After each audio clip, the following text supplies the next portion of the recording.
Hello everyone, I'm very excited to be making this short video of myself for the FACES program. I'll be sharing my experiences as a teacher, my interest, and how I view teaching and learning as a whole. My name is John Danso Nimade. I am an art teacher from Ghana. I graduated from the University of Education, Winneba, in 2012 with a bachelor's degree in art education. I proceeded to the University of Science and Technology in Kumasi, where I gained an MPhil in art education.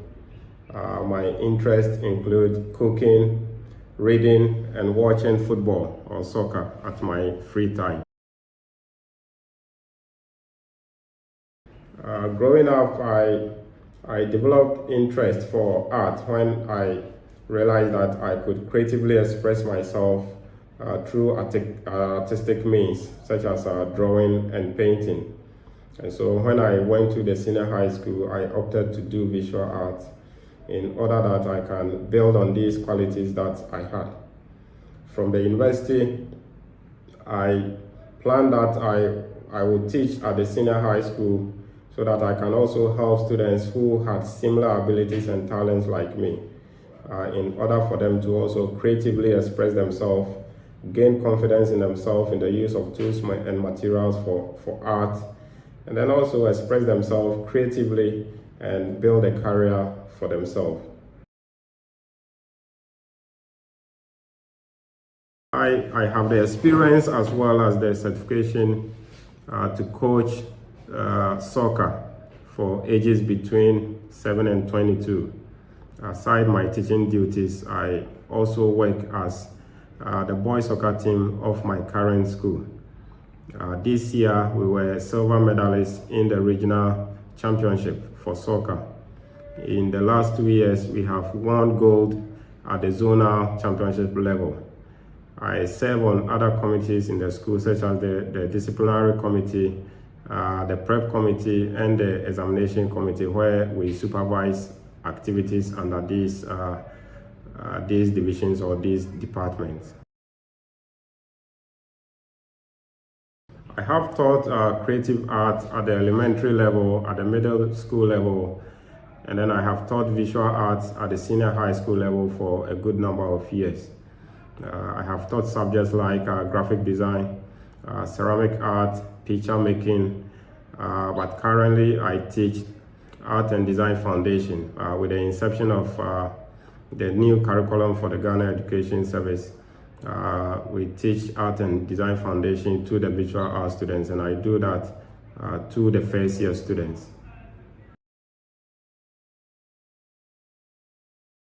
Recently, what we do is that we have a PLC session where teachers meet in the first day of the week to plan a lesson together. All teachers who are teaching the same subject will come together and plan the lesson together.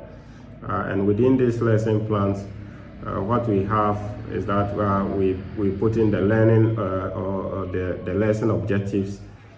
We have the main activities of the lesson, the teaching and learning resources that will be used to deliver the lesson, and then also the assessment modes and methodologies that will be used to evaluate the students at the end of each lesson. This, in my opinion, depends on the topic that is to be taught within the week or on that particular day. But since I teach art, I normally resort to the use of demonstration and then practical or exploration method of learning, where I first demonstrate whatever the students have to do to them using the tools and equipment or the materials that are available, after which I leave them to explore the tools, the materials, the techniques, and whatever that I have taken them through in order that they have practical and hands-on experience since the course requires them to have that. In delivering lessons in ceramic art, for instance, if I take a topic like production techniques in ceramics, there could be two ways that I could use to deliver that particular lesson or instruct the lesson. I can go with the hand building techniques or the manual techniques, where I can take students through pinching method, slab method, coiling method, or modeling method. While I can also take students through mechanical means of producing artworks by introducing them to the potter's wheel. So these are the techniques that I use in delivering or instructing an art lesson.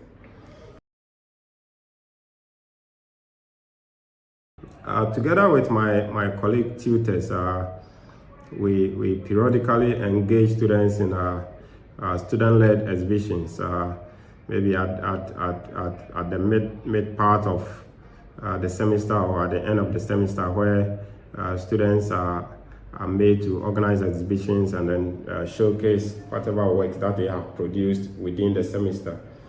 Sometimes we also do what we call gallery display, where students display their works at vantage points of the school for other students and faculty of the school to also have a feel.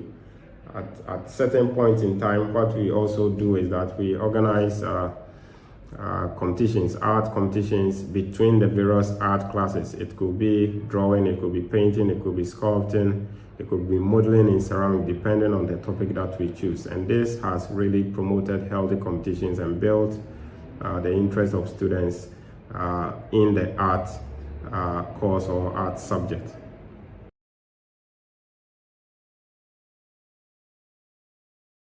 Currently, when you visit our campus, you see that we have done a lot of wall paintings, or what we refer to as murals, at each of the departments. And these paintings are specifically done to speak or to talk about the various activities that go on in each of the departments. And so, without even entering the department, the painting will speak to you and inform you of all the various activities that take place in each of the departments. We have also been able to build a ceramic kiln or a baking oven, which was not present in the school some time back. And with this, students are able to fire their works and then make them permanent and durable for future references.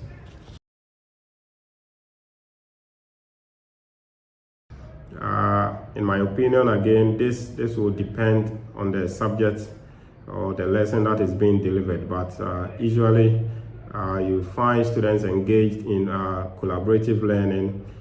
They may be doing peer teaching, they may be doing group discussion, they may be doing individual presentations, they may be having collaborative lessons, discussions, like I said earlier, depending on what subject is being taught, as the teacher will also be doing academic assessment by moving around or by staying at a vantage point to observe and evaluate what students are doing.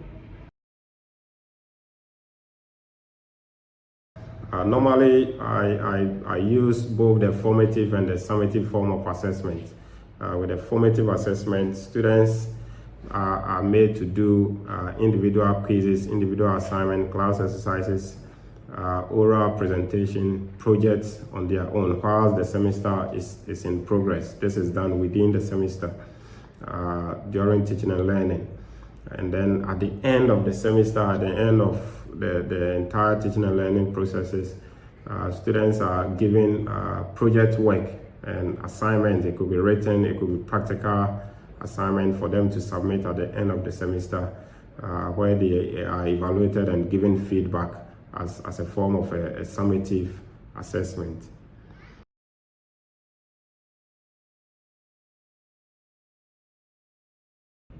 Basically, what I do is that I use PowerPoint presentations after we have gone through the PLC session. We put the lesson plans in slides, incorporating videos and images so that students will better understand lessons that are being taught. Other times, I use the laptop, I use tablets, I use phones to further explain things to the students. With a smart board, it is not very common across our classrooms, but what we do is that we have one at the school conference hall where students are periodically taken there to have a feel of how it works.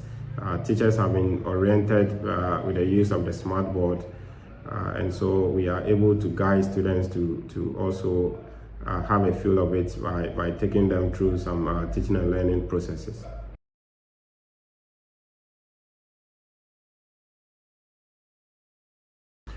I normally use gentle reminders and positive reinforcements by walking up to the students and reminding them of the daily classroom routines.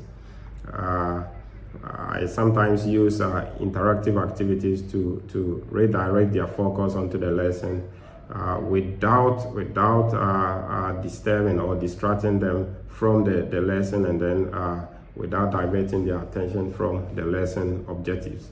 If it becomes persistent, the appropriate authority is informed, and then the guardian of the students are also made aware of the behavior of that particular student or group of students.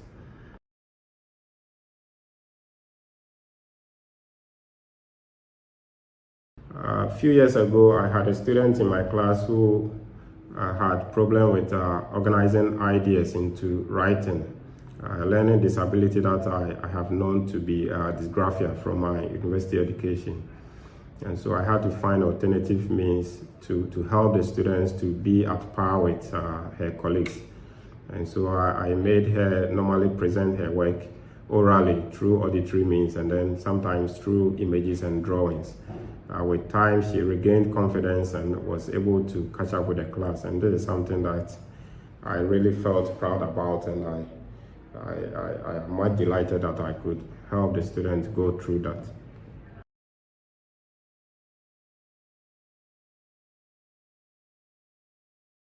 Once I had planned a landscape drawing lesson where students are normally taken outside of the classroom to find a convenient spot and represent their ideas based on what they see in the open environment.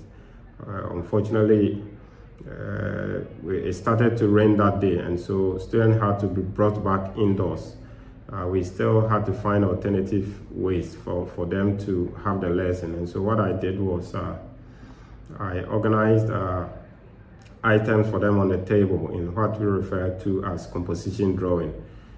Students enjoyed the class. They went through the same drawing process, and the objective of the lessons were achieved, and I felt that we did not waste the time or make the lesson go wayward or go bad.